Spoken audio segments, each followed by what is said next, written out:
Jirra jirtuu jechuuf arrana hanqate gaafa jiruu waliin jennurra wayyuu arra namoonni beeka wanta biyya jirum booranni dheebootee akkamittiin taa'een akkamittiin ciisaa waanin harkaa qabu ittiin gad dhiisan dheebuu isaan baaseen hokkee hoo'ifjiisa yaa ummata bal'aa boorana baraaraa harka naqaa kiisa sababa dheebuu baafneen boqochiifna qalbii waan qabdan hundarra booranaaf nu darbi wanti sabaaf goote bar hin qabu gaabbii har'a sabaaf kenni duniyaan ni bada baqee akka cabbii duniyaan ni bada baqee akka cabbii booranni dheebooteem dheebuu cimaa qabam boorana baraaruuf hargeen lallabee wallaggatti himam rakkina booranam shawaan hoodu hubatee rakkina booranaa shawaan hoo hubatee boorana gargaaruuf isaantu dubbate rakkina booranaa daddafee hubate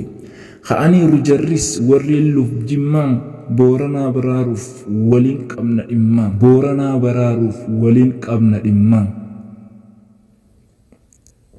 rakkina booranam arsiin hoo dhagahee rakkina booranam gujiin quba qabam ollaan saani jira akkam quba dhabam jedhee ka'e kunoo isin hin cabina nuutu isiniif caba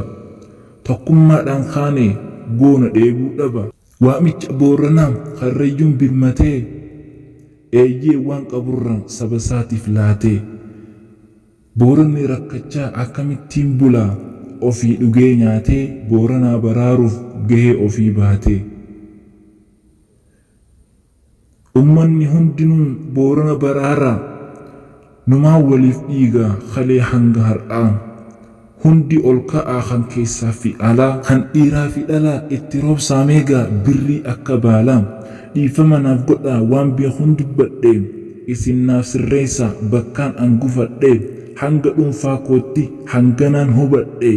hin callisuufiin keessi koo gubateem rabbiin keenya guddaan roobaan nu haa roobuu ummata dheebootee nuuf haa baasu dheebuu galatoomaa hundi warri sabaaf naatanii booranaaf baraaruuf warri ol kaatanii isinis ni dhufa guyyaan dheebuu itti baatanii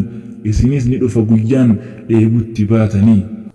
waan keessa koona tuqeem fixachuu baadhullee nagaan fidhaan madhaa booranaan naniif looniin guyyaan keetis ni deebi'a kan ittiin dhugdu aannaniin salaamtaan too qilleensarraan si haa gahu jechaani salaamtaan too qilleensarraan si haa gahu jechaani